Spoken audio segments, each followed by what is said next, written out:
திருச்சிற்றம்பலம். நம பார்வதீபதையே மகாதேவா.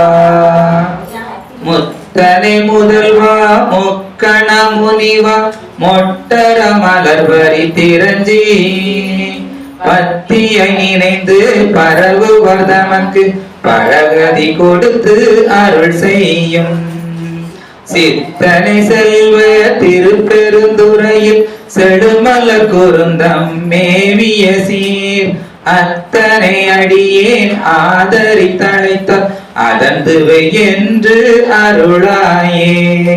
அத்தனை அடியேன் ஆதரித்தழைத்தார் அதந்துவை என்று அருளாயே. ஒளியான திருமேனி ஒவிழ்தான மிக மேவும் களியார வரும் ஆனை கடல் நாளும் மறவாமல் அழியாளும் மலர் தூவும் அடியார்கள் உளமான வெளியாகும் வலிதாய வினை கூட நினையாவே. திருச்சிற்றம்பலம். திருவருளும் குருவருளும் மற்றும் மாதவ சிவஞான சுவாமிகளின் திருவடிகளையும் வணங்கி அடியார் பெருமக்களுடைய கமலபாதங்களையும் வணங்கி நாம் அன்றாட வாழ்வில் இறை சிந்தனை என்கின்ற தலைப்பில் சிந்தித்து வந்து கொண்டிருக்கின்றோம். இன்றைய இறை சிந்தனை 6வது சிந்தனையாக தொடர்ந்து சிந்தித்து வந்து கொண்டிருக்கின்றோம். இந்த அழகிய திருச்சிற்றம்பலம் உடையான் சபைக்கும் அதில் உள்ள அடியார்களுக்கும் மீண்டும் ஒரு முறை வணங்கி எளியனுடைய உரையை தொடங்குகின்றேன். நம்ம கடந்த வகுப்புல எதை பத்தி பார்த்திருக்கிறோம் அப்படின்னா, முதல்ல காலையில எழுதுறதுல இருந்து காலை கடன்களை எல்லாம் முடித்து தாய் தந்தையர் குருவை வணங்குவது வரைக்கும் பார்த்திருக்கிறோம். சரியா? ஏன் காலையில முதல்ல தாய் தந்தை குருவெல்லாம் வணங்க சொல்றோம் அப்படின்னா, நம்ம வீட்டுல நமக்கு கண்ணுக்கு தெரிந்த கடவுள் வீட்டில் இருக்கிற அப்பா அம்மா தான். சரியா? அவங்ககிட்ட ஆசீர்வாதம் வாங்கிட்டு அடுத்த செயல் என்ன செய்யணும் அப்படின்னா இறை வழிபாடு. சரியா? இறை வழிபாடு எப்படி செய்யணும்? இறைவன் அவனை வழிபடணும். இறைங்கிறது நம்ம பெருமான சொல்றோம். வழிபாடு அப்படின்னா வழியில் படுவது. எந்த வழியில் படுவது அப்படின்னா பெருமான் சொன்ன வழி. பெருமான் என்ன வழியில சொல்லி இருக்கிறாரு, அதை எந்த நூல்ல சொல்லி இருக்கிறாரு அப்படின்னு நம்ம பார்க்கணும். அப்போ ஆகமங்கள்ல சொல்லி இருக்கிறார். சரியா? அவர் சொன்ன நூல்கள் ஆகமங்கள்ல சிறப்பா சொல்லி இருக்கிறார். அத நமக்கு ஆகமங்கள் நம்மளால படிக்க முடியாதுதான். சரியா?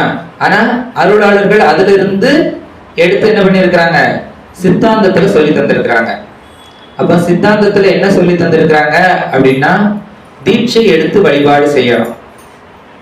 சரியா? நம்ம எப்படி வழிபாடு செய்யணும்? தீட்சை எடுத்து வழிபாடு செய்யணும் அப்படின்னு சொல்லி இருக்கிறார். ஏன் தீட்சை எடுத்து வழிபாடு செய்யணும்? ஏம்மா, ஏன் தீட்சை எடுத்து வழிபாடு செய்யணும்? தீட்சை எடுத்து வழிபாடு செய்யறவங்க சொல்லுங்க. ஆமா ஆமா, குரு மூலமாக. சரியா? நமக்கு ஞானம் விளையும். குரு இல்லாமல் நமக்கு ஞானம் வராது. அப்போ நமக்கு கண்டிப்பாக ஒரு குரு வேணும். சரியா? அதுதான் முதல் பாயிண்ட் நமக்கு. சரியா?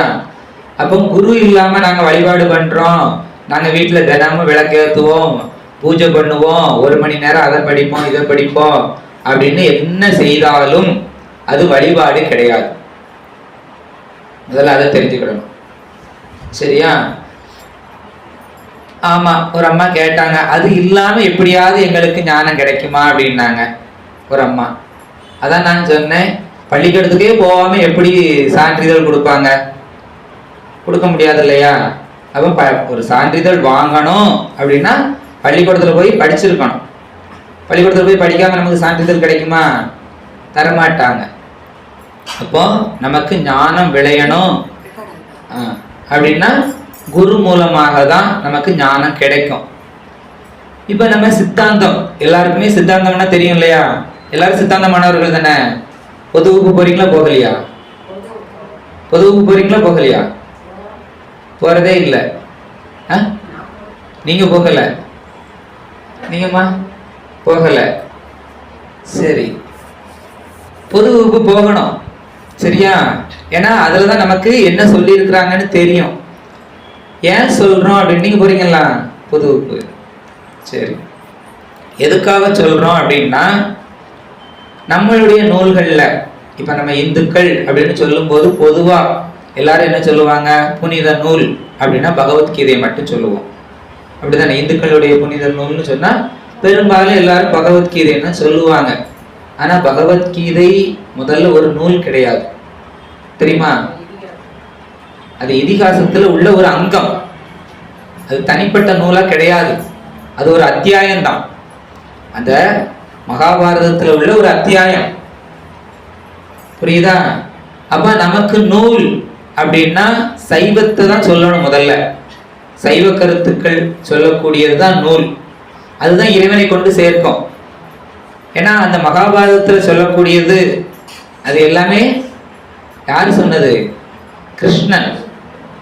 சரியா? கிருஷ்ணன்ங்கிறது கடவுள் கிடையாது. ஆமா, சரியா? அவர் அந்த இடத்துக்கு கதாபாத்திரம், நாயகன். சரியா? அதனால அவரே யாரதான் வழிபடுறாரு? சிவபெருமான தான் வழிபடுறாரு. அப்ப நமக்கு அருளாளர்கள் சொன்ன, பெருமான் சொன்ன ஆகமத்துல இருந்து அதுல இருந்து எடுத்து சொன்ன கருத்துக்கள், நமக்கு தமிழ்ல புரியுறது மாதிரி சொன்ன கருத்துக்கள் ஆகமங்கள்ல இருக்குது. ஆகமங்கள்ல இருக்கிறத சித்தாந்தத்துல சொல்லி இருக்கிறாங்க. அப்ப முதல்ல நமக்கு சித்தாந்தம் தெரியணும், சித்தாந்தம் படிக்கணும். புரியுதா? ஏன் இதை சொல்றோம் அப்படின்னா மற்ற மதங்கள் எல்லாம் பாருங்களேன், அந்த கட்டுப்பாடு இருக்கும். படிக்கவே தெரியலட்டாலும் ஞாயிற்றுக்கிழமை சர்ச்சுக்கு போகணும்னா அங்க போய் உட்கார்ந்துட்டாவது எதிர்த்து வருவாங்க. நம்ம ஏதாவது நேரி வச்சிருக்கோமா? வெள்ளிக்கிழமை கோயிலுக்கு போகணும், இல்லைன்னா செவ்வாய்க்கிழமை போகணும், இல்லைன்னா ஏதாவது ஒரு ஞாயிற்றுக்கிழமையாவது போகணும், வாரத்துல ஒரு நாள் கண்டிப்பா போகணும்னு ஏதாவது ஒண்ணு வைக்கிறோமா? யாரும் அப்படி போறது கிடையாது. தினமும் கோயிலுக்கு போறீங்களாமா? இல்ல. அது எது? முஸ்லீமை பாருங்க, 5 நேரம் தொழுகை பண்ணணும்னா ரோட்ல நின்னுனாலும் தொழுகை பண்ணி விடுவார்கள். ஆனா நம்ம ஒரு நாளைக்கு பூஜை பண்ணணும்னா பூஜை எல்லாம் பண்ண வேண்டாம், அது இல்லாம ஏதாவது ஒரு நல்ல வழி இருந்தா சொல்லுங்க. என்னம்மா சரியான நேரத்துல தான் வந்து சேர்ந்திருக்கீங்க. பள்ளிக்கூடம்லாம் போக மாட்டோம், சர்டிபிகேட் மட்டும் வாங்கி தந்திருக்க பெருமானே அப்படின்னு பெருமான்கிட்ட விண்ணப்பம் வைக்கிறாங்க. சரியா? அப்ப என்ன ஆகுது? நமக்கு அந்த உறுத்து இல்லை, வைராக்கியம் இல்லை. நம்ம வாழ்க்கை அவ்வளவுக்கு கீழ்த்தரமாக கீழான நிலையில நிக்கிறோம். அப்படியா? அப்படி இல்லையா? அதுதான் உண்மை. சரியா? சரி, அப்போ சித்தாந்தம் தினமும் படிக்கணும். ஒரு மணி நேரமாவது, 1 மணி நேரம் வேண்டாம், ஒரு பக்கமாவது அந்த இதை படிக்கணும், எடுத்து வாசிக்கணும். இல்ல ஒரு பக்கம் வாசிக்கலட்டாலும் ஒரு பாட்டு, அந்த பாட்டை மட்டும் ஒரு 10 நிமிஷம். மனப்பாடம்லாம் பண்ண வேண்டாம், வாசித்து பார்த்தாலே போதும். ஒரு வாரத்துக்கு அதை வாசித்துட்டீங்கன்னாலே அது மனப்பாடமா ஆயிரும். அப்புறம் அடுத்த வாரத்துக்கு அடுத்த பாட்டு. புரியுதா? அப்போ நம்ம சித்தாந்தம் கண்டிப்பாக படிக்க வேண்டிய நூல். அதுதான் நமக்கு பெருமான்கிட்ட கொண்டு சேர்க்கும். அப்படித்தானே சொல்றோம்? ஆகமங்கள்ங்கிறது கடல் அப்படின்னு சொன்னா சிவப்பிரகாசம் கப்பல், அதுக்கு செலுத்தக்கூடிய மாலுமி திருவருட்பயன். அப்ப அந்த ஆகம கடல்ல நீந்தி கரையை கடக்கணும், பெருமான் திருவடியை போய் அடையணும் அப்படின்னா கப்பல்ல ஏறணும். கப்பல்ல ஏறாம கரையில நின்றுட்டு என்னைய கரையை கடத்தி விடுங்க அப்படின்னு சொன்னா என்னமா செய்யறது? ஆனா கப்பல்ல ஏறுங்கன்னா சொல்றேன், கப்பல்ல ஏற மாட்டேங்கிறீங்களே. கப்பல்ல ஏறணும்னா ஏறக்கூடாதா? ஏறாம போகவே முடியாது. அப்படித்தானே? நீந்தி போவேனாலும் முடியவே முடியாது, நீந்த முடியாது. அது கரைகளி பந்தம். சரியா? எளிமையெல்லாம் கடக்கவே முடியாது. எளிமையா கடக்கணும்னு நினைச்சா கப்பல்ல ஏறிடணும். சரியா? கப்பல்ங்கிறது தீட்சை. நமக்கு அந்த தீட்சை வழிபாடு செய்யணும் அப்படின்னு சொல்லப்படுது. அப்ப காலையில எப்ப நம்ம வழிபாடு செய்யணும் அப்படின்னா சூரிய உதயத்துக்கு முன்னால வழிபாடு செய்யணும். சரியா? சூரிய உதயம் 5:45 6:15 தான் வரும். 5:45 to 6:15 வரும். ரொம்ப இதா வந்தா 5:30 5:35 40 பிறகு தான் வரும். 5:30க்கெல்லாம் வராது. சரியா? அதனால நம்ம சூரிய உதயத்துக்கு முன்ன வழிபாட முடிச்சிருக்கணும். அந்த நேரம் தொடங்குறது இல்லை. சரியாம்மா? சரி. ஏன் அப்படின்னா மருந்து எப்போ சாப்பிடணும்னு சொல்லி வைத்தியர் சொல்லி இருக்கிறாரோ அப்ப சாப்பிட்டாதான் அந்த மருந்து வேலை செய்யும். சரியா? சாப்பிட்டதுக்கு பிறகு ஐயோ டானிக் பாட்டில் நான் குலுக்கலையே, அப்ப நான் தலைகளை குலுக்கிக்கிட்ட சரியா போயிருமான்னு சொல்லக்கூடாது. நம்ம குலுங்கினாலும் அது ஆகாது.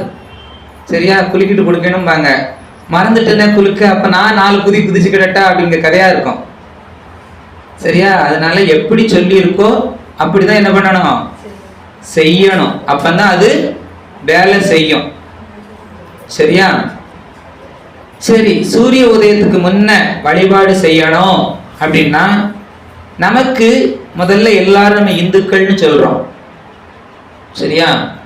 இந்துக்கள்லயும் நம்ம பல விதங்கள் இருக்குது.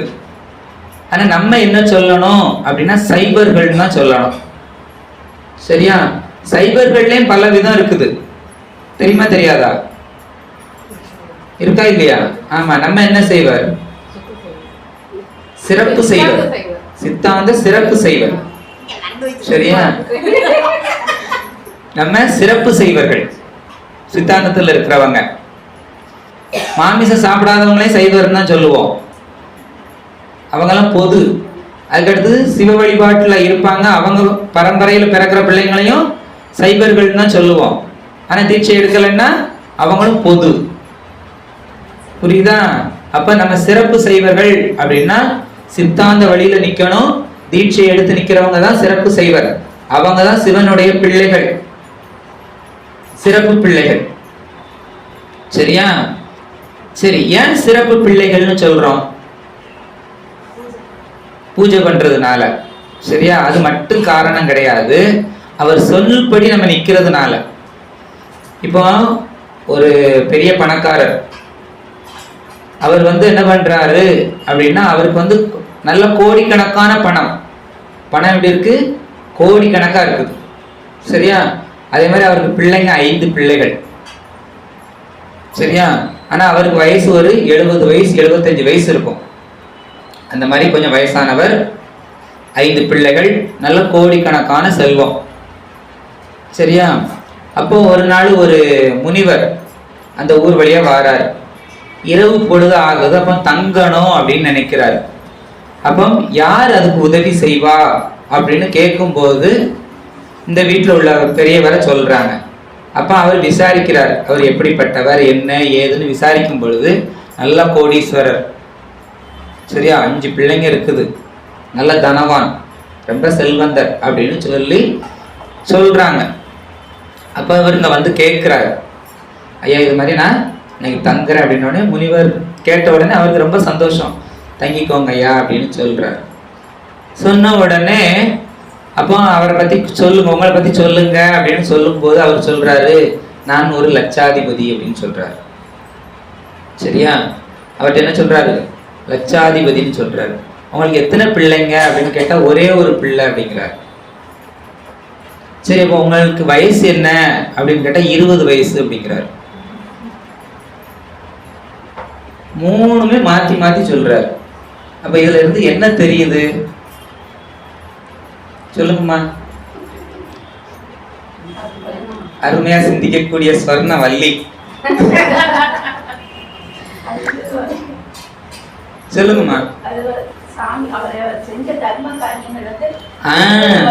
ஒன்ன கண்டுபிடிச்சா 3க்கும் விட கண்டுபிடிச்சிடும். சொல் பேச்சு கேட்கும். சூப்பர், சரியா சொன்னீங்க. வயசு சிந்திச்ச பொழுது அவருக்கு 75 வயசு இருந்தாலும் எவ்வளவு வழிபாடு பண்ணி இருக்கிறாரோ அந்த நேரத்தை கூட்டி பார்த்தா அவருக்கு அவ்வளவுதான் வருது வயசு. சரியா? அதே மாதிரி பையங்களையும் சொல்லுவாரு, ஒவ்வொரு பையனா கூப்பிடுவாரு. எந்த பையனும் வந்து இது பண்ணவே மாட்டான், சொல் பேச்சு கேட்க மாட்டான். ஒரே ஒரு பையன் தான் சொன்ன உடனே என்னப்பா அப்படின்னு வந்து கேட்பான். அப்பதான் சொல்லுவார், இவன் மட்டும்தான் எனக்கு பையன், மற்ற எல்லாம் வென. சரியா, மற்றெல்லாம் வெனையா வந்து சேர்ந்தது அப்படின்னு சொல்லுவார். அதே மாதிரி தான தர்மம் பண்ணினது அவருக்குள்ளது காசு அந்த 20 லட்சம் தான். கோடிக்கணக்கில் இருந்தாலும் அது அழிஞ்சு போகக்கூடியது. அந்த தான தர்மம் பண்ணினது மட்டும்தான் அழியாதது. அதுதான் அவர் கூட வரக்கூடிய புண்ணிய பயன். புரியுதா? அதான் அதுக்கு மதிப்பீடு போட்டு வச்சிருக்கிறார். 20 லட்சம் தான் நான் செலவு பண்ணியிருக்கிறேன், அதான் லட்சாதிபதி அப்படின்னு சொன்னார். புரியுதா? அப்போ நம்ம எவ்வளவு வழிபாடு பண்ணி இருக்கிறோமோ அதுதான் நம்ம வயசு. அப்ப தீட்சை எடுக்கவே இல்லை, வழிபாடு பண்ணவே இல்லைன்னா இன்னும் பிறக்கவே இல்லை அப்படின்னு தானே அர்த்தம். அதுதான் சரியா. ஏன்னா வழிபாடு பண்ண ஆரம்பிச்ச பிறகு அது கணக்கிலே வருது. அப்ப இது என்ன பிறவி ஆயிருது? வீண் பிறவி ஆயிருது, வெற்றுயிர். சரியா, பிறந்தும் பிறக்காததுக்கு ஒப்பு. புரியுதா? அந்த பயனை அடையவில்லைன்னு ஆயிரும். நம்ம ஏன் பிறந்தோம் அப்படிங்கிறதுக்கு உண்டான பயன் இல்லாம போயிடும். அப்ப நாட்கள் வந்து ஒவ்வொரு நாட்களும் என்ன பண்ணிக்கிட்டு இருக்கு? எண்ணி எண்ணி அறுக்கப்பட்டு கொண்டிருக்குது. சரியா? அப்ப நாட்களை எல்லாம் வீணாக்க வீணாக்க நமக்கு அந்த காலமும் போய் விடுகிறது. அடுத்து என்ன ஆயிருது? அந்த வாய்ப்பும் தவற விடுகிறோம். ரெண்டுமே நமக்கு போயிருது, வாய்ப்பும் போயிருது. இதே மாதிரி இன்னொரு வாய்ப்பு கிடைக்குமா? கிடைக்கவே கிடைக்காது. இதே இளமை திரும்பி வருமா? நேத்தைக்கு இருந்த மாதிரி இன்னைக்கு இருக்கமா? கிடையவே கிடையாது. ஒவ்வொரு நாளும் வலி கூடிக்கிட்டு இருக்கு, முட்டு வலி, கைகால் வலின்னு நினைச்சு கூட பார்க்க முடியாது. மறுபடியும் திரும்ப போயிடலாம், பழைய மாதிரி ஆயிரலாமா அப்படின்னா அதெல்லாம் ஆகவே முடியாது. சரியா? அப்போ பின்னோக்கி எதையுமே செய்ய முடியாது, முன்னோக்கி போனது வந்ததுதான். சரியா? அப்ப நாட்களையும் வீணாக்க கூடாது, அந்த வாய்ப்புகளையும் என்ன பண்ணக்கூடாது? தவற விடக்கூடாது. புரியுதா? அதனாலதான் அந்த 6 மணிக்கு முன்ன, சூரிய உதயத்துக்கு முன்ன செஞ்சிடணும்னா செஞ்சிடணும். அப்ப இந்த வாய்ப்பு கிடைச்சிருது. சரியா? சரி, அப்போ நம்ம சைவத்துக்குள்ள இருக்கிறோம், ஆனா சைவர்களா இல்ல, சிறப்பு சைவர்களா மாறணும். அப்போ மற்ற சமயத்துல எல்லாம் அந்த ஞானஸ்தானம் அதெல்லாம் சொல்றாங்க இல்லையா? அதே போலதான் நமக்கு தீட்சை. சரியா? முதல்ல சைவ சமயத்துக்குள்ள வரணும் அப்படின்னு சொன்னாலே முதல் தீட்சை, அதான் சமயி. அவன் சைவ சமயத்துக்குள்ள இருக்கிறான் அப்படின்னு அர்த்தம். அவனுக்கு என்னதான் அதிகாரம் உண்டு? உத்திராட்சம் தரித்ததுக்கும் திருநீர் பூசுவதற்கும் அதிகாரம். சரியா? பஞ்சாட்சரத்துல தூல பஞ்சாட்சரத்தை ஓதலாம். அவன் காலையில மட்டும் அந்த அனுஷ்டானத்தை செய்யணும். அடிஷனலா செஞ்சுக்கிடலாம், எத்தனை நேரம்னாலும் செஞ்சுக்கிடலாம். ஆனா குறைந்தது ஒரு நேரம், அது சூரிய உதயத்துக்கு முன்ன பண்ணணும். சரி, அடுத்து அதுல இருந்து கொஞ்சம் மேல்பட்டு வரக்கூடிய ஆன்மாக்களுக்கு விசேட தீட்சை. அவங்களுக்கு சூக்கும பஞ்சாட்சரத்தை ஓதுற அனுமதி.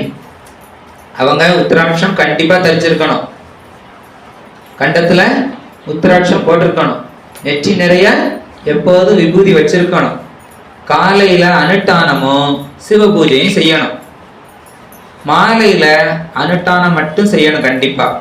ஆனா சிவ பூஜை அடிஷ்னலா செஞ்சுக்கிடலாம். அது அவங்கவுங்க நேரத்தை பொறுத்து, அவங்களுடைய விருப்பத்தை பொறுத்து. சரியா? மூணாவது தீட்சை நிர்வாண தீட்சை. இதுதான் உண்மையிலே தீட்சைன்னு சொல்லப்படுது. சரியா? ஏன்னா இதுலதான் நம்மளுடைய வினைகளை தீர்ப்பார்கள், தீர்க்கப்படுவது தீட்சை. இதுதான் இந்த நிர்வாண தீட்சை தான் தீட்சை.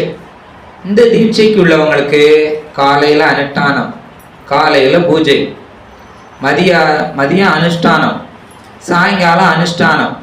சரியா? 3 நேரம் அனுஷ்டானம் பண்ணணும். பூஜை மாலையிலையும் பண்ணிக்கிடலாம். சரியா? அப்போ இது பொதுவா சொல்லப்படுது.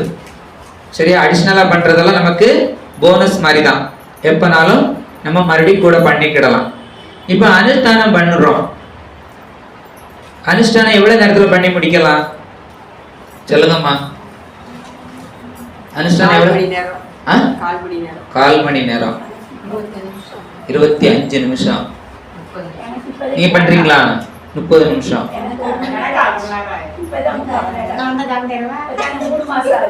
3 மாசம் இல்ல, பொதுவா நல்லா பண்றவங்க சொல்லுங்க. நீங்க எவ்வளவு நேரத்துல பண்றீங்க?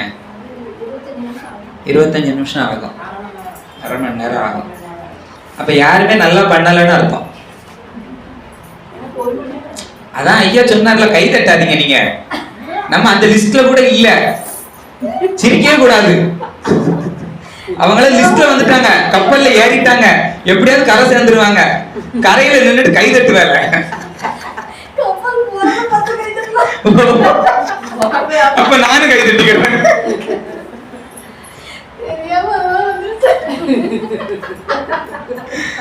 சரி, பரவாயில்ல, கப்பல் பார்த்து கை தட்டி இருக்கீங்க. சரி, ஏன் சொல்றோம் அப்படின்னா, அதுல 3 டைம் மூச்சு பயிற்சி வரும். 3 டைம் மூச்சு பயிற்சி பிராணாயாமம் பண்றோம்.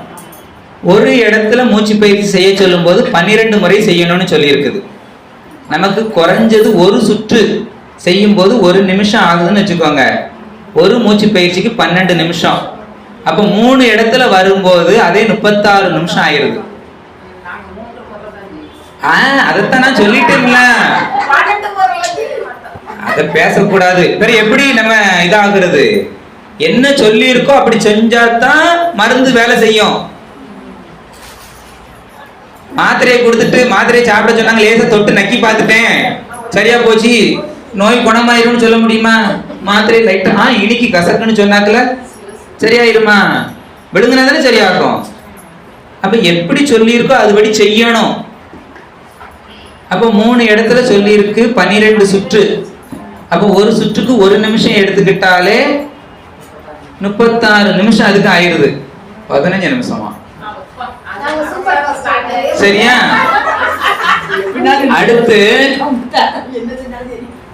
அடுத்து அது போக மற்ற கிரியைகள் இருக்குது.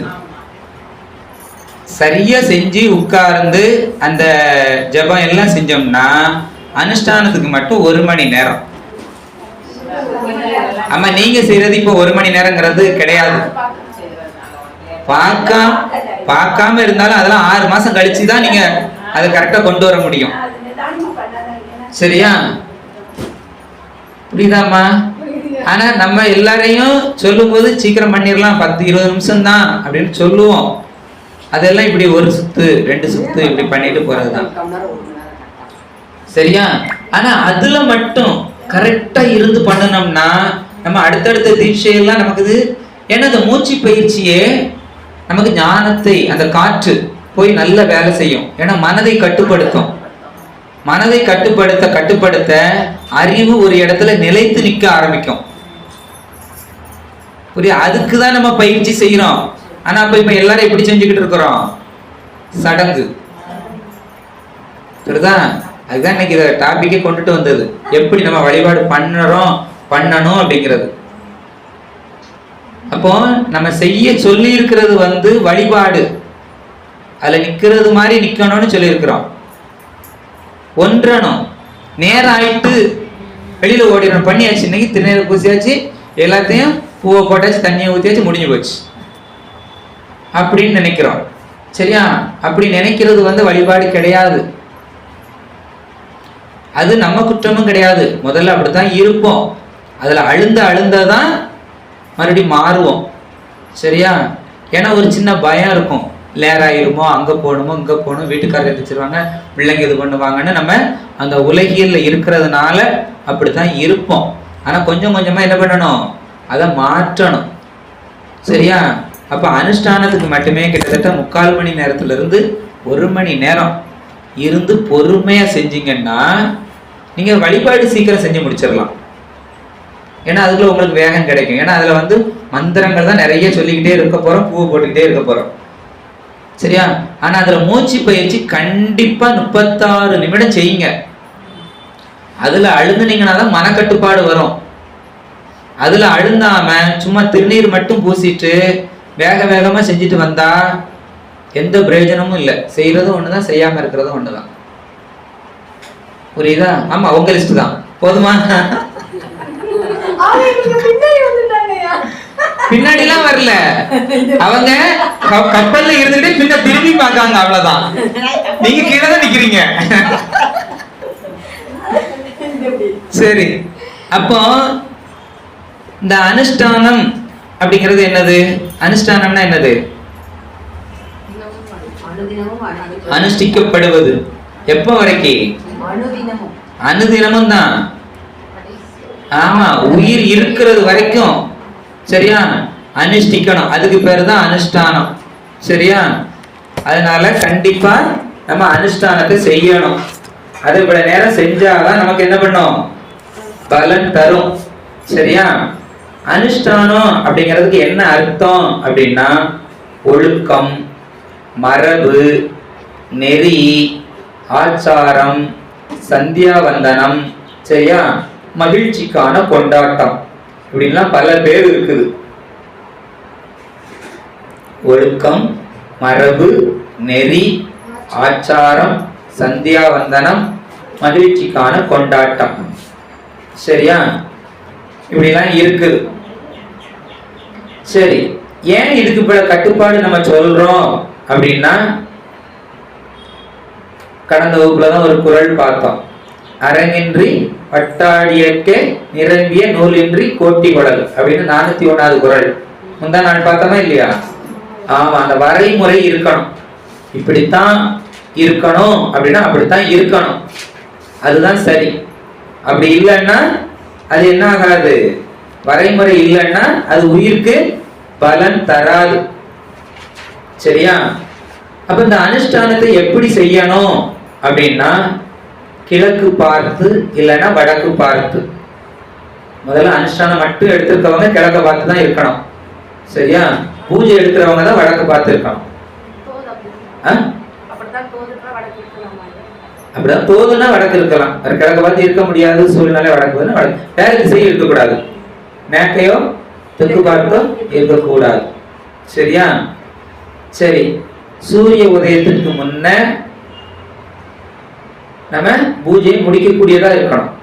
அதே மாதிரி மதியம் செய்யறதா இருந்தா அது உச்சி பொழுது, மாலையில செய்யறதா இருந்தா அந்த அந்தி பொழுது, 5:30 to 6:30. சரியா? அதுதான் அந்தி பொழுது. சரி, இருக்கிற இடம் எப்படி இருக்கணும் அப்படின்னா, சுத்தமான இடமா இருக்கணும். எங்க இருந்தெல்லாம் செய்யலாம் அப்படின்னா, வீட்டுல இருந்து செய்யலாம், அதுக்கு ஒரு பலன். சரியா? மாட்டு தொழுவத்துல இருந்து செய்யலாம், அதுக்கு அதை விட அதிக பலன். சரியா?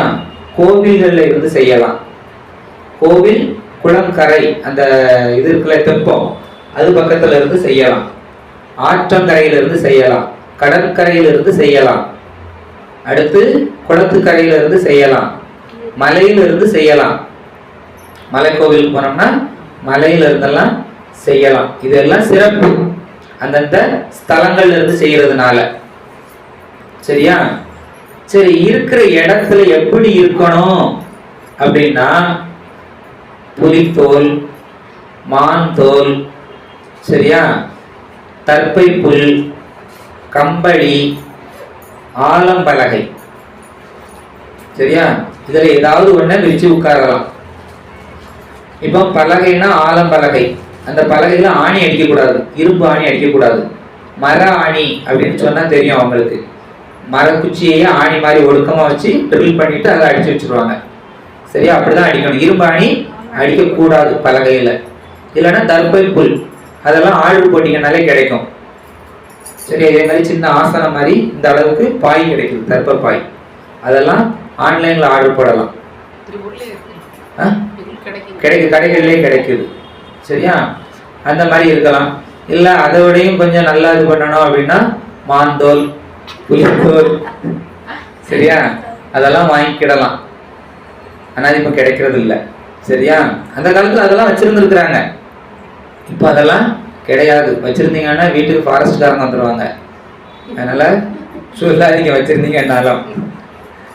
சரி, அதிலெல்லாம் உட்கார்ந்து செய்யலாம். அந்த பலகைக்கு அளவு உண்டு. சரியா? 2.25 1.5, 2.25 அடி நீளம், 1.5 அடி அகலம், உயரம் 2 இன்ச் இருக்கணும். சரியா? எக்காரணம் கொண்டும் பச்சை ஓலையிலையோ பச்சை இலைகள் விரித்து உட்காரக்கூடாது. சரி, அடுத்து பாத்திரங்கள் எல்லாம் சுத்தி செய்யணும். அதுக்கு நமக்கு முதல்ல இந்த இப்படி உட்கார்ந்து இருக்கிறோம் இல்லையா, இதுல முதல்ல நமக்கு என்ன தெரிஞ்சிருக்கணும் அப்படின்னா மந்திரங்கள் தெரிஞ்சிருக்கணும். அதுல எத்தனை விதமான மந்திரங்கள் இருக்குது அப்படின்னா, தத்துவ மந்திரம், தத்துவங்களை சொல்லக்கூடிய தத்துவ மந்திரம் அப்படின்னு ஒரு 3 மந்திரம் இருக்கும். சரியா? நமக்கு தத்துவம் எத்தனை தத்துவம் இருக்கு? ஏன்கா? சரி, 36 தத்துவத்தையும் எத்தனையா பிரிச்சிருக்கு? அந்த 3ஆ பிரிச்சிருக்கு. அதான் 3 மந்திரங்கள். சரியா? ஆன்ம தத்துவம், வித்யா தத்துவம், சிவ தத்துவம். அந்த 3 தத்துவத்தை கடந்து போகணும். அந்த 3 பிரிவா இருக்க தத்துவங்களை கடந்து போகணும். அப்ப 36 தத்துவத்தை கடக்கணும். நாத தத்துவத்துக்கு மேல ஏறி நிக்கணும். நாத தத்துவம் எங்க இருக்கணும்? நம்ம காலுக்கு கீழே இருக்கணும். அப்படித்தானே? அப்பதானே ஏறி நிக்கிறோம்னு அர்த்தம். அதுக்கு மேல ஏறி நிக்கிறோம்னா அது நம்ம காலுக்கு கீழே இருக்குன்னு தானே அர்த்தம். ஆமா, அதான் கடக்கிறது. சரியா? அங்க நின்றுட்டு எட்டி பார்த்தோம்னா சிவபெருமான் நிக்கிறது தெரியும். போய் எட்டி பாத்தியா? கொடைக்கானல்ல தானே போய் பாத்தீங்க. சரி, அவங்க ட்ரை பண்ணிக்கிட்டு இருக்கிறாங்க ஒவ்வொரு மலையா ஏறி. ஆமா, அது கூட போகலையே. சரி, அப்போ ஆத்ம தத்துவாய ஸ்வாதா அப்படின்னு சொல்லுவோம், வித்திய தத்துவாய ஸ்வாதா, சிவ தத்துவாய ஸ்வாதா அப்படின்னு சொல்லும் போது என்ன ஆகுது? அந்த தத்துவங்களை எல்லாம் கடக்கின்றேன் அப்படின்னு பாவனை செய்யறோம். சரியா? எல்லாமே பிராக்டிஸ் தான். ஒரு நாளைக்கு ஸ்டேஜில் ஏற்றி விட்டுருவார் பெருமான். ஏன்னா ஸ்டேஜில் ஏறும்போது ஸ்டேஜ் ஃபியர்னஸ் இருக்கக்கூடாது, பயம் இருக்கக்கூடாது. அதனால பிராக்டிஸ் எல்லாம் வீட்டில இருந்தே எடுத்துக்கிட்டு இருக்கிறோம். சரியா? பிராக்டிஸ் எடுக்காம போக முடியாது ஸ்டேஜுக்கு. புரியுதாமா? அதனால பிராக்டிஸ் எடுக்கணும். சரி,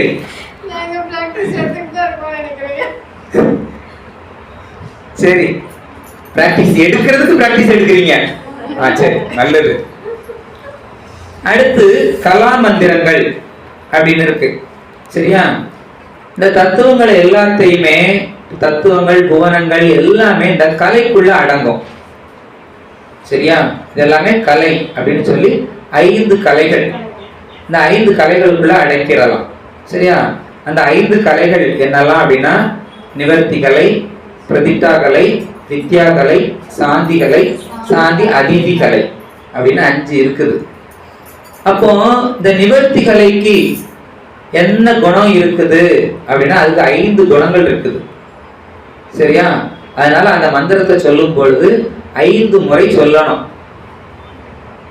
சரி, 5 முறை சொல்றீங்களாமா? பஞ்சகலா மந்திரம் சொல்லும் போது முதல்ல நிவர்த்தி கலையை சொல்லும் போது 5 தடவை நிவர்த்தி கலையை சொல்லணும். சரியா? ஓம் க்லாம் நிவர்த்தி கலாயை நமக அப்படின்னு 5 தடவை சொல்லணும். அடுத்துதான் அடுத்த மந்திரத்துக்கு போனோம். சரியா?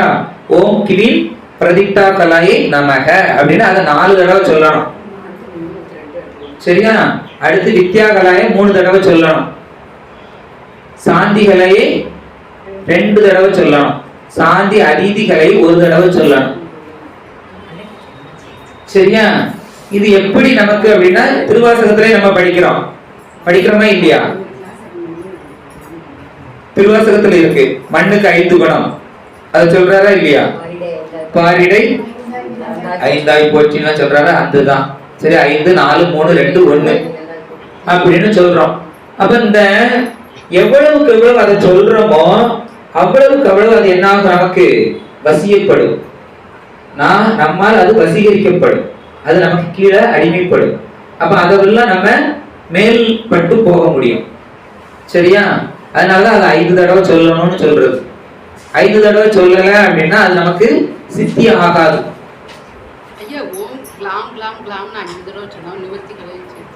கலையை சொல்லணும். பூத சுத்தியில சொல்லல, நான் இப்ப அனுஷ்டானத்துல சொல்லிக்கிட்டு இருக்கிறேன். திருநீரை எடுத்து வலது முட்டுல வச்சுட்டு 5 தடவை கிளாம் மந்திரத்தை சொல்லணும். ஆனா நிவர்த்திகளாய் சேர்த்து தான் சொல்லணும். மந்திரத்தை சொல்லும்போது முழுசா தான் சொல்லணும். ஓம் கிளாம் நிவர்த்திகளாயே நமக. சமயம் எடுத்துக்கிறாங்க, அவங்களுக்கு பீஜம் உண்டா? இதுல பீஜத்தோட தான் வரும். கிளாம் கிளீம் கிளீம் அப்படிங்கிறது அந்த பீஜத்தோட தான் வரும். ஐயா புக்ல பாருங்க.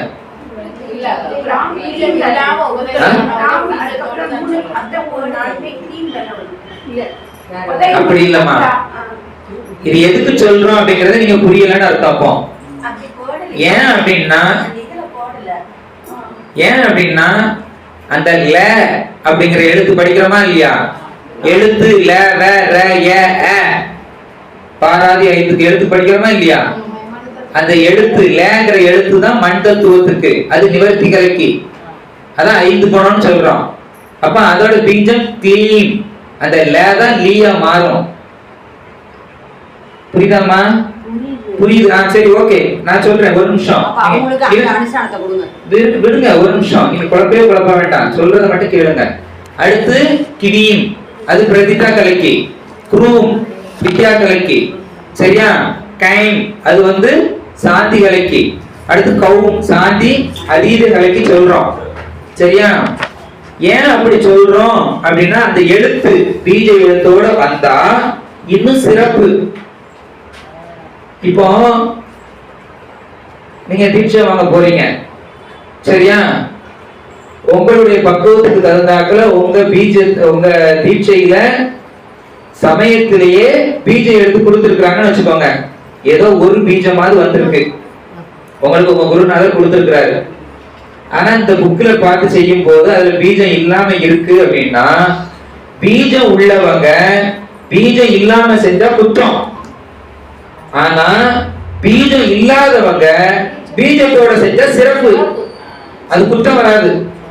அதனால நம்ம மந்திரத்தை படிக்கும் போதே பீஜத்தோட படிக்கணும். அத நீங்க தான் தெரிஞ்சுக்கிடணுமா?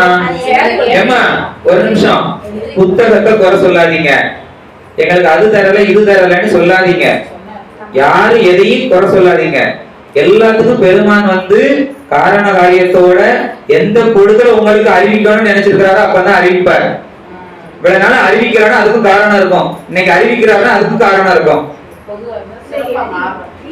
சரியா? ஃபர்ஸ்ட் இதுக்கு ஓம் கிளாம் சி கிளாம் நிவர்த்திகளாயே நமக. கிளாம் சரி, எழுதி அனுப்பிடுவோம், சரியா? எழுதி அனுப்பி வாட்ஸ்அப்ல போட்டுருவோம், ஒன்றும் பிரச்சனை இல்லை. ஆமா, ஓம் கிளாம், அதான் தப்பு இல்லாம எழுதி போடுவோம்னு சொல்றேன், சரியா? அப்போ ஏன் சொல்றோம் அப்படின்னா, நாங்க ஒண்ணு பெரிய புலியோ பாஞ்சிட்டுலாம் வரல. உங்களுக்காக இப்படி ஒரு சபை இருக்குது, இவ்வளவு பேர் உங்களுக்கு முன்னோடிகளெல்லாம் இருக்கிறாங்க. எங்க ஊரு ரொம்ப காடு, சரியா? எங்களுக்கு யாருமே வழிகாட்டி கிடையாது, நாங்களா தத்தி தத்தி போன பிள்ளைங்க தான். இந்த அனுஷ்டானத்தை சொல்லி கொடுக்கறதுக்கு படிக்கிறதுக்கு 45 கிலோமீட்டர் திருநெல்வேலியில போய் படிச்சுட்டு வருவோம். அவர் 7, 8 மணிக்கு தான் வருவாரு. எங்களுக்கு பஸ் கிடையாது ஊருக்கு வர்றதுக்கு. எத்தனை வருஷத்துக்கு முன்ன? 10-15 வருஷத்துக்கு முன்ன, சரியா?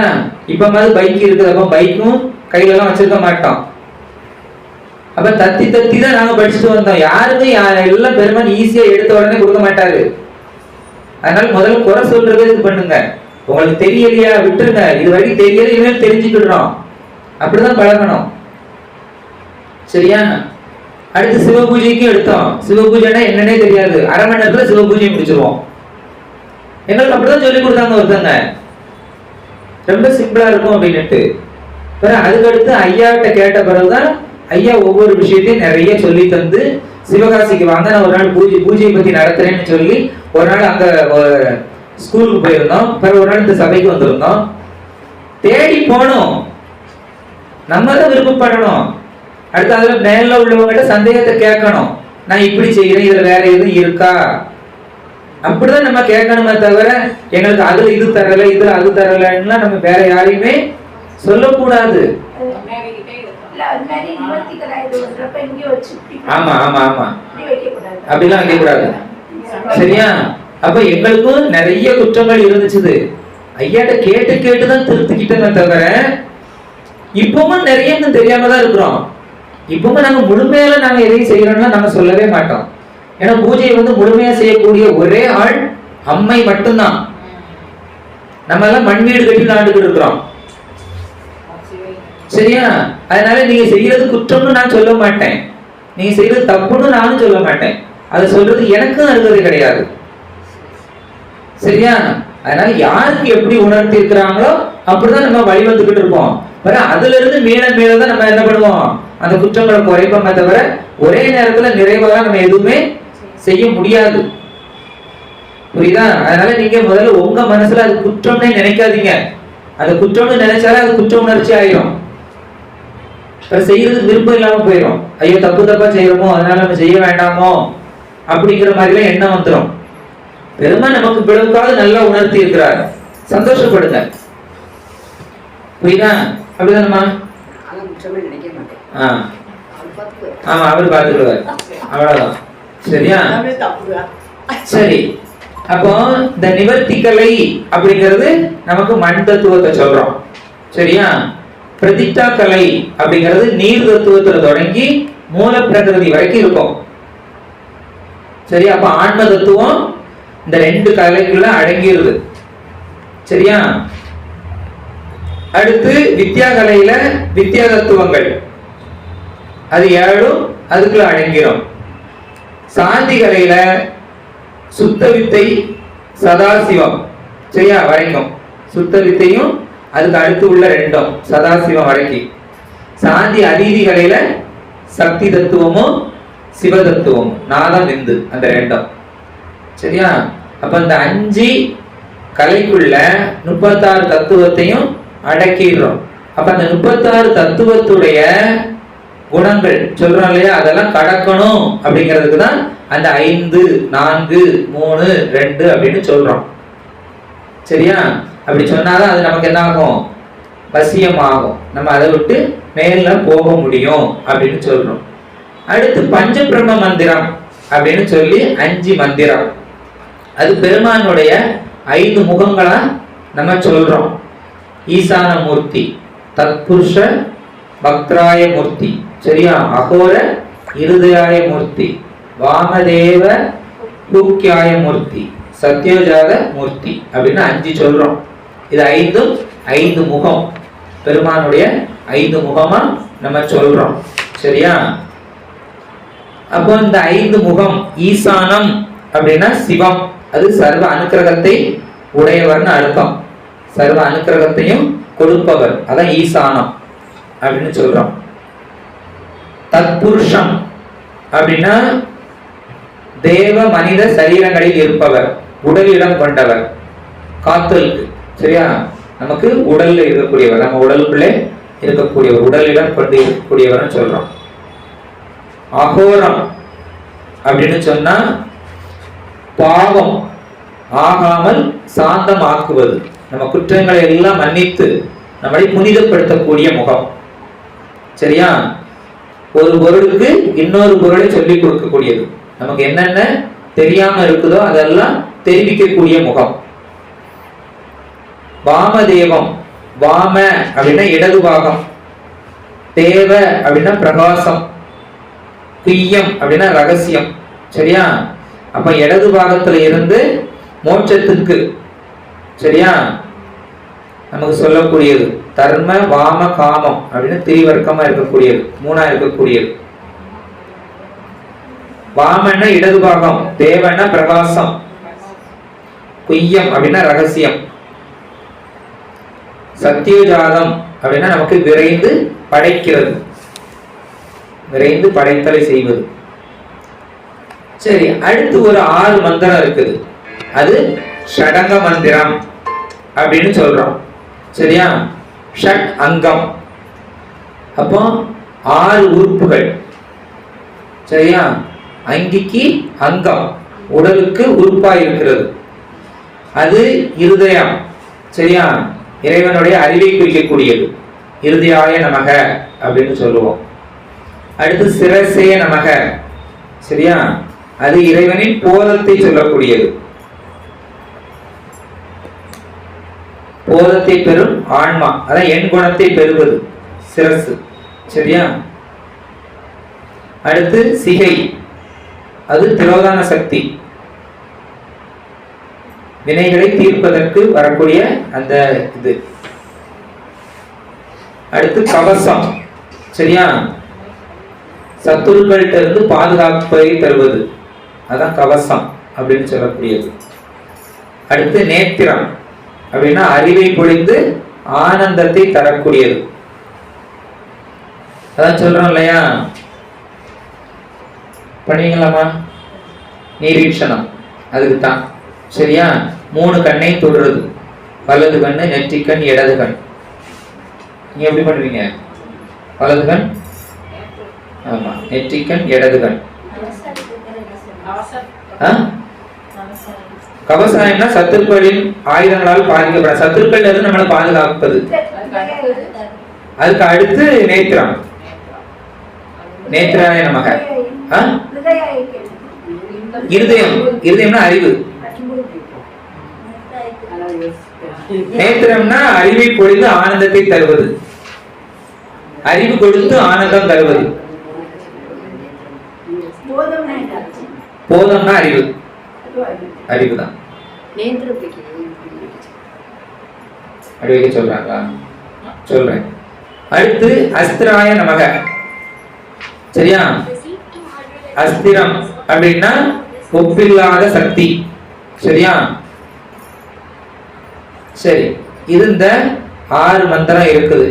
இந்த 6, இதுக்கு முன்ன சொன்ன 5, இந்த 11 மந்திரங்களை தான் நம்ம திரும்ப திரும்ப திரும்ப சொல்லிக்கிட்டே வருவோம். சரியா, அந்த ஆத்ம தத்துவாய, வித்திய தத்துவாய, சிவ தத்துவாய ஒரு எப்பெல்லாம் ஆசமனம் பண்றோமோ, தண்ணீர் அருந்தும் போது மட்டும்தான் சொல்லுவோம். அடுத்து அந்த பஞ்சகலா மந்திரத்தை திருநீர் பூசுறதுக்கு எடுத்து குழைக்கிறதுக்கு முன்ன, திருநீரை சுத்தம் பண்ணும் போது மட்டும்தான் அதை சொல்லுவோம். மற்றபடி இந்த பஞ்ச பிரம்ம மந்திரத்தையும் ஷடங்க மந்திரத்தையும் மாறி மாறி சொல்லிக்கிட்டு இருப்போம். எல்லா இடத்துலயும் வரும், ஆனா இடத்துக்கு தகுந்தாக்குல மாறும். நமக்கு சொல்லுவோம், ஒரு இடத்துல சுவாகா சொல்லுவோம், ஒரு இடத்துல ஔஷட்டு சொல்லுவோம். சரியா, மாத்தி மாத்தி வரும். அது எதுக்காக சொல்றோம் அப்படிங்கிறது அந்த இடத்துக்கு தகுந்தாக்குல மாறும். சரி, இப்ப இதுல ஒரு 10, 15, 20 மந்திரம்னு வச்சுக்கோங்களேன். இது ஓகே, இதை மனப்பாடம் பண்ணிடலாம். ஒரு 7 கோடி மந்திரத்தை மனப்பாடம் பண்ண சொன்னா மனப்பாடம் பண்ண முடியுமா? 7 கோடி மந்திரம் தெரியுமா? 7 கோடி இருக்கு, தெரியுமாம்மா? 7 கோடி சொல்லுங்க பார்ப்போம்.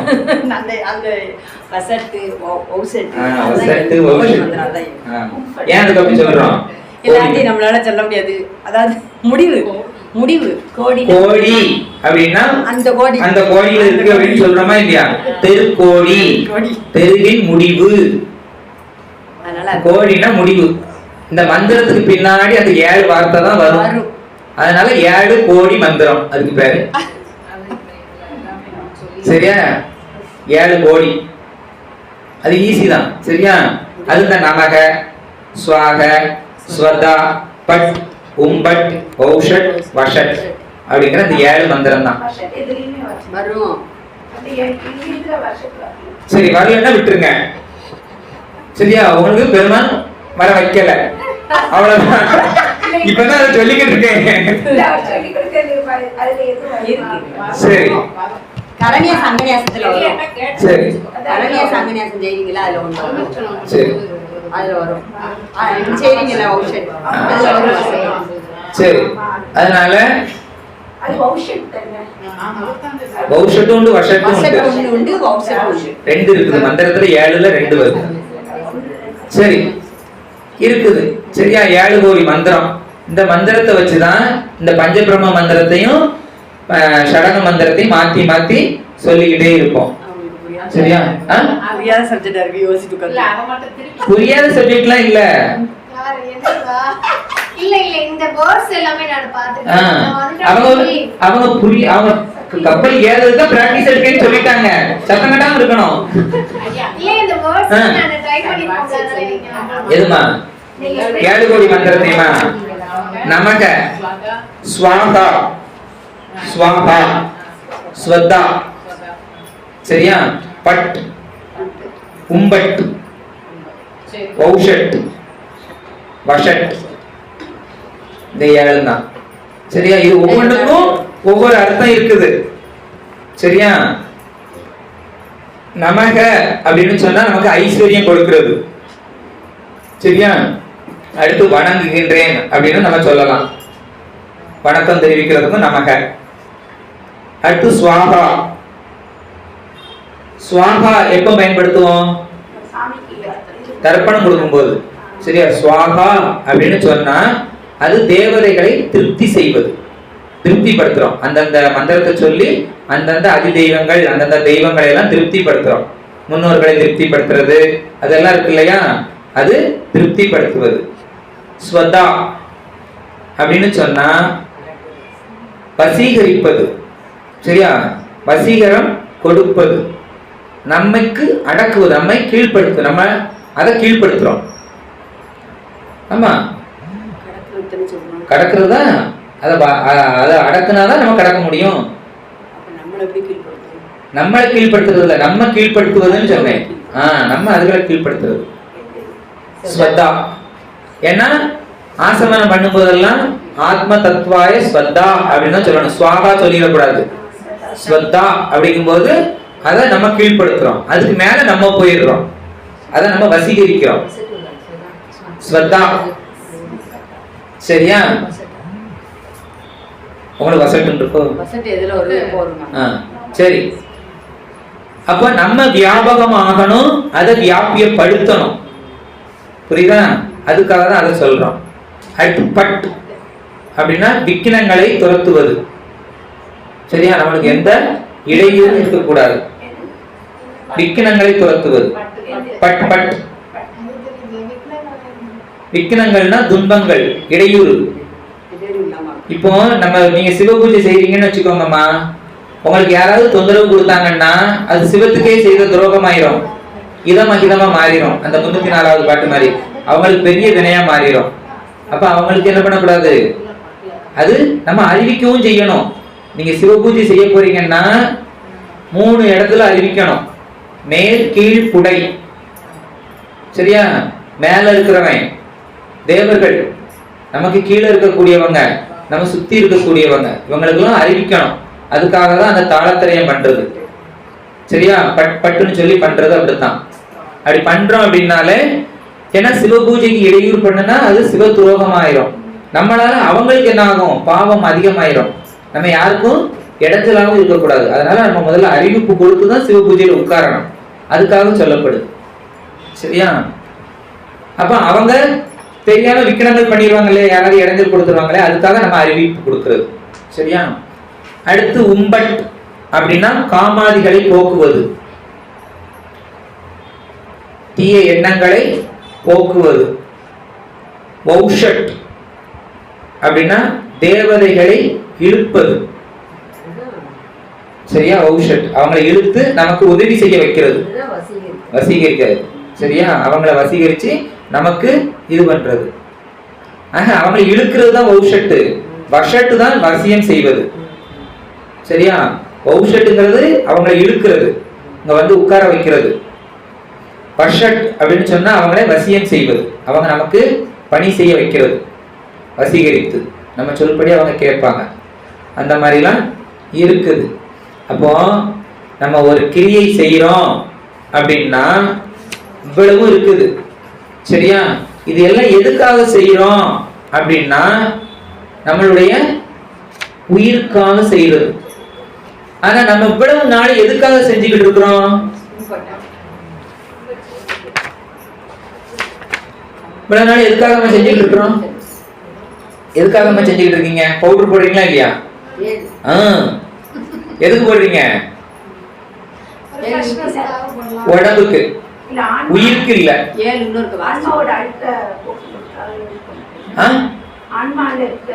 அழுக்க போகிறதுக்கு பவுடர் போடுறாங்களோ? அனுஷ்டானத்தை சொல்றீங்க. நான் இப்ப அதை சொல்ல வரல. இப்ப இந்த கிரியைகள் எல்லாம் ஆன்மாவில் உள்ள அழுத்த நீக்குவதுதான் இவ்வளத்தையும் பண்றோம். ஆனா இதை பண்றோமா அப்படின்னா இல்ல. ஆனா பவுடர் போடுறோமா இல்லையா? அதுதான் அவங்ககிட்ட கேட்டுக்கிட்டு இருக்கேன். அவங்க ஆமான்னு சொல்லிக்கிட்டு இருந்தாங்க. சரியா? அவங்க உடம்புக்கு பார்த்துக்கிட்டு இருக்கிறேன் அப்படிங்கறத சொல்றாங்க. அதுக்கு நான் அவங்ககிட்ட பேசிக்கிட்டு இருந்தேன். சரியாம்மா? நம்ம உடம்புக்கு என்னென்னலாமோ செய்யறோம், எவ்வளவு அழகுபடுத்தணும்னு நினைக்கிறோமோ அவ்வளவு செய்யறோம். ஆனா அதுக்குள்ள ஒரு உயிர் இருக்கு, அவனுக்கு என்ன செஞ்சோம் இதுவரைக்கும் அப்படின்னு என்னைக்காவது நினைச்சிருக்கோமாங்கிறதான் கேள்விக்குறி. நம்ம பொதுவா சொல்லுது, உங்களன்னு இல்லை, இந்த உலகத்துல உள்ள ஆன்மாக்கள் 99.99% அப்படிதான் இருக்குது. 0.1% தான் தீட்சை பெற்று இருக்கிறவங்க. அது ஏன்னா தென் தமிழகம் தானே நமக்கு நல்ல தீட்சை எடுத்து வழிபாடு பண்றாங்க. மற்றபடி உலகத்துல உள்ளவங்கன்னு சொன்னா அதுல நம்ம துளியளவு கூட வரமாட்டோம் எண்ணிக்கையில பார்த்தா. புரியுதா? அப்போ இப்போ உங்களுக்குலாம் நீங்களாம் ரொம்ப புண்ணிய ஆத்மாக்கள், அதனாலதான் உங்களுக்கு அப்படி பல மாதிரி பிரிச்சு பிரிச்சு அப்படியே கொண்டு வந்து கையில கொடுக்குறாங்க, நாங்க சாப்பிடுங்கிறது மாதிரி உங்களுக்கு கிடைக்குது. அதே ஒரு புண்ணியம் தானே, நீங்களாம் தேடி போகல. புரியுதா இல்லையா? தேடி நம்ம தான் கொடுத்துட்டு இருக்காங்க, அடி சாமி தான் கொடுத்துட்டு இருக்காரு, தேடி தேடி வாங்க வாங்க. அதுதான் சொல்றேன், புண்ணியம். நீங்க புண்ணியம் செஞ்சவங்க இருக்கு, வாங்க வாங்கன்னு கூப்பிடுறாங்க. நமக்கு பெருமானை பத்தி மாணிக்கவாசகரை பத்தி ஐயா ஒரு இடத்துல சொல்லியிருக்கார். குரு அப்படிங்கிறவர் சரியா ஒரு இடத்துல இருக்கணும், சீடர்கள் அவர்களை தேடி போய் படிக்கணும், அதுதான் குரு சிஷ்யர் இலக்கணம். ஆனா பெருமானுடைய பெரும் கருணையினால மாணிக்க வாசகருக்கு எப்படி வந்தாரான்னா கையிலையில இருந்து இறங்கி திருப்பெருந்துறை வரைக்கும் வந்துட்டாராம். திருப்பெருந்துறைக்கு வந்தவருக்கு மதுரைக்கு போக தெரியாதா அவர் இருக்க இடத்துக்கு? ஆனா போக தெரியாம தெரியாதா, ஆனா இலக்கணத்துப்படி நிக்கணுங்கிறதுக்காக அங்க போய் ஒரு இடத்துல உட்கார்ந்துக்கிட்டாராம். அவர் தேடி போறது மாதிரி ஒரு நாடகம். சரியா? அது மாதிரி உங்களை தேடி விக்ரமசிங்கபுரத்துல இருந்து பெருமான் இங்க வராரு, இங்க வந்து உட்கார்ந்துக்கிறாரு. நீங்க தேடி வந்து படிக்கிறது மாதிரி அங்க இருந்து இங்க வாரீங்களா? சரி, எப்படிலாம் நாடகம் நடத்திக்கிட்டு இருக்கிறாரு. அது மாதிரி உங்களுக்கு தேடி தேடி கொண்டு வந்து கொடுக்கிறாரு. சரியா? அதை பயன்படுத்திக்கோங்க, அவ்வளவுதான் நம்ம சொல்றது. பயன்படுத்தலைன்னா இந்த பிறவியை வீணாக்கிடுவீங்கன்னு அர்த்தம், மற்றபடி வேற ஒண்ணும் இல்லை. அதுபோக யான் பெற்ற இன்பம் பெருக வையகம், எல்லா ஆன்மாக்களுக்கும் நீங்க கொண்டு கொடுக்கணும் இத.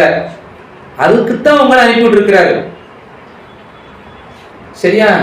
ஏன் அப்படின்னா இது நமக்கு 23வது சன்னிதானத்தை ஞாபகம் வைக்கணும். சரியா?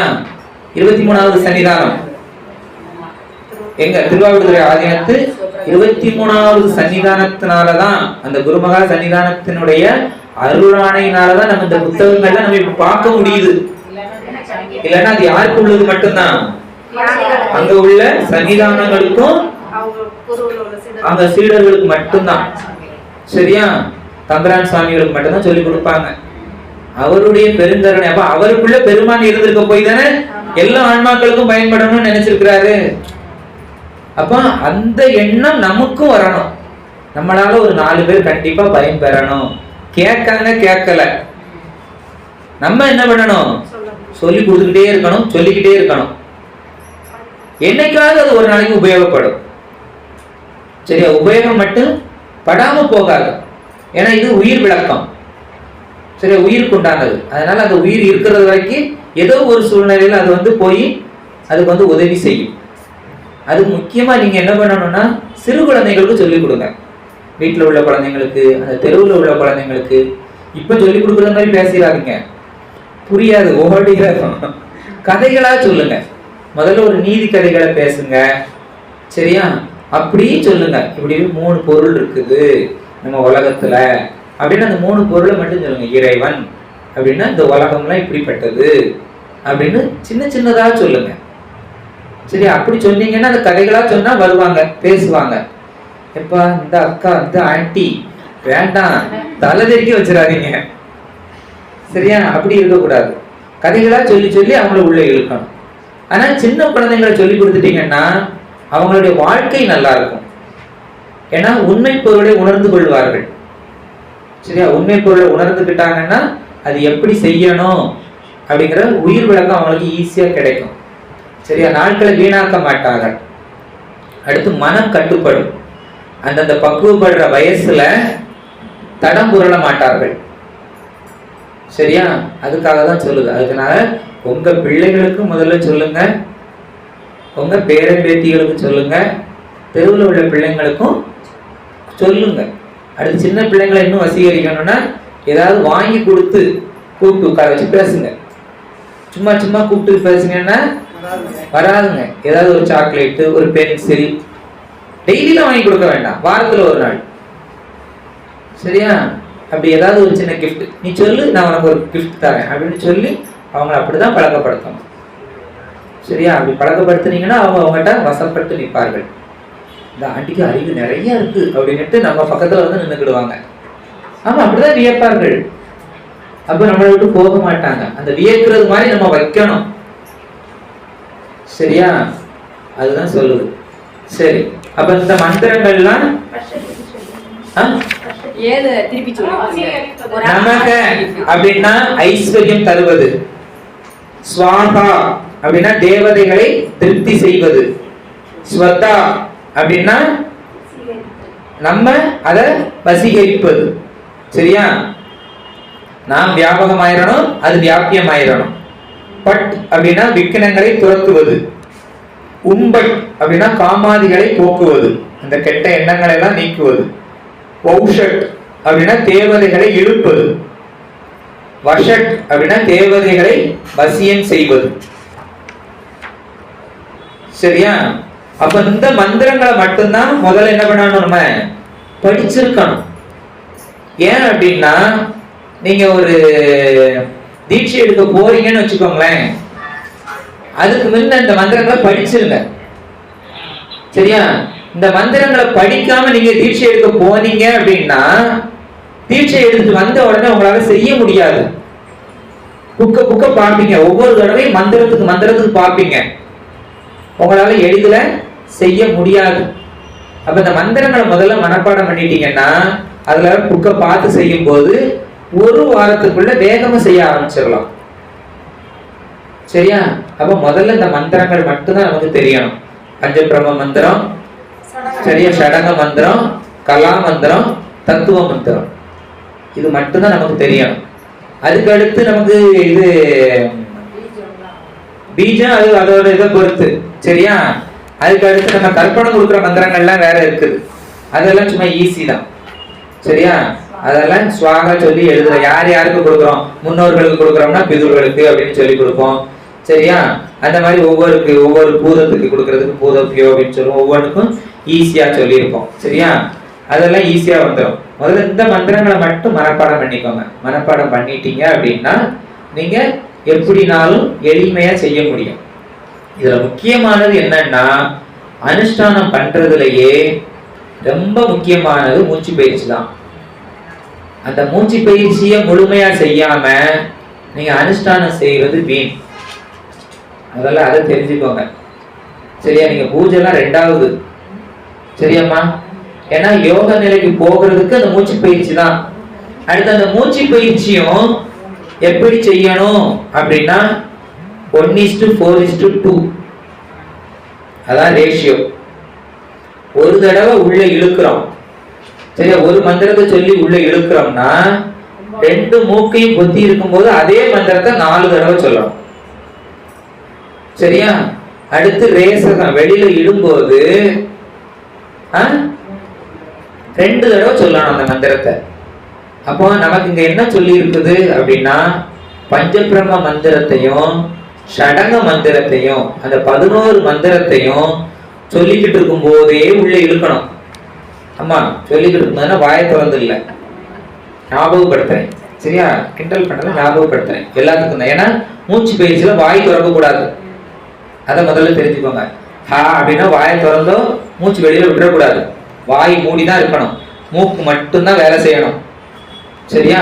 அப்ப முதல்ல இடது பக்கமா தான் உள்ள இழுக்கணும். ஏன்னு தெரியுமா?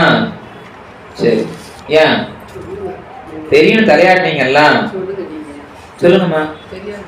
சரி, அது அமிர்த கலை. சரியா? குளிர்ச்சி இடது பக்கம், வலது பக்கம் சூரிய கலை. சரியா?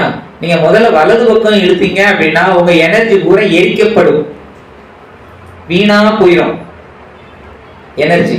நம்ம எனர்ஜி சேர்த்து வைக்கிறதுக்கு தான் இந்த மூச்சு பயிற்சி. சரியா? அப்ப அமிர்த கலைக்குள்ள தான் செய்யணும். அப்போ முதல்ல 11 மந்திரத்தை மனசுக்குள்ள சொல்லிக்கிட்டு இருக்கும் போதே இழுக்கணும். அடுத்து 2 மூக்கையும் மூடிட்டீங்கன்னா அந்த 11 மந்திரத்தையும் 4 தடவை சொல்லணும். கண்டிப்பா முடியாது. முதல்ல பிராக்டிஸ் பண்றவங்களுக்கு முடியாது. சரியா? அப்படின்னா சரி சொல்லிட்டாங்க, கண்டிப்பா அப்படியே நிப்பாட்டணும்னு மூச்சை பிடிச்சு வச்சிடாதீங்க. திணறிட்டுன்னா விட்டுருங்க. சரியா? பிடிக்க சொன்னாங்க பிடிச்சிட்டு போட்டு விழுந்துடாது. ஆமா, சரியா? அதனால 4 தடவை முடியாது. நீங்க அதுக்கு தகுந்தாங்களோ குறைச்சிக்கோங்க. சரியா? அடுத்து 2 தடவை அந்த 11 மந்திரத்தையும் சொல்லும் போது வெளியில விடணும். அப்போ எதுக்காக அது 2 தடவைன்னா அவ்வளவு மெதுவா மூச்சு விடணும்னு. நீங்க மூச்சு விடும்போது ஒரு நூல் இப்படி கெட்டி பக்கத்துல தொங்க விட்டீங்கன்னா அந்த நூல் அசையக்கூடாது. உங்க மூச்சு காத்து வந்து அந்த நூலை அசைக்க கூடாது. அப்படி செஞ்சாதான் அது சரி. நான் வந்து நீங்க எப்படி செய்யறீங்கிறது நான் சொல்ல வரல. சரியா? இப்படி செய்யறதுதான் சரிங்கிற விதிமுறையை சொல்லித்தாரேன். புரியுதா? அப்படி செஞ்சீங்கன்னா அது சித்திக்கும். அப்ப அந்த கலை வந்து நம்ம வந்து கட்டுப்படுதுன்னு அர்த்தம். அந்த மூச்சு வந்து எங்க போகும்? மூலாதாரத்துல போய் நிற்கும். சரியா? மூலாதாரத்துல போய் நின்று என்ன செய்யும்? எழுப்பும். எப்படி எழுப்பும்? மேல் நோக்கி எழுப்பும். என்ன செய்யும் அப்படின்னா, இந்த கதவை அடைச்சிட்டீங்கன்னு வச்சுக்கோங்க, உள்ளுடி பூட்டிக்கிட்டீங்க. ஒரு ஆள் உள்ள வரணும்னு நினைக்கிறாரு, என்ன பண்ணுவாரு? தட்டுவாரு. துறக்கல. வாங்கி தட்டுவாரு. துறக்கல. ஒரு எத்து விடுவாரு. துறக்கல. கூட 2 எத்து எத்தி கதவை உடைச்சிடுவாரு. அதுதான் இந்த நடக்கு. சரியா? நம்ம மூலாதாரத்துல போய் அதுதான் செய்யுது. நல்ல தம் கட்டி நின்ன உடனே அந்த காத்து என்ன பண்ணும்னா எல்லா பக்கமும் ஏற்கனவே பரவி இருக்குமா, போக இடம் இல்லாம, ஏன்னா அந்த காத்து வந்த வழி நமக்கு அங்குடி, அத ஞாபகம் வச்சிருக்கோம். அந்த காத்து அங்கதான் இடம் இருக்கு அப்படின்ட்டு அங்க போகும். சரி? ஏன்னா மேல இருந்துதான் நமக்கு உள்ள வருது, உயிர் வந்து மூலாதாரத்து வழியா தான் எல்லா பக்கமும் இதாகுது. அப்ப அங்குடிதானே வந்தோம் அப்படின்ட்டு அந்த காத்து அங்க போகும். போய் தட்டி தட்டி பார்க்கும், துறக்காது.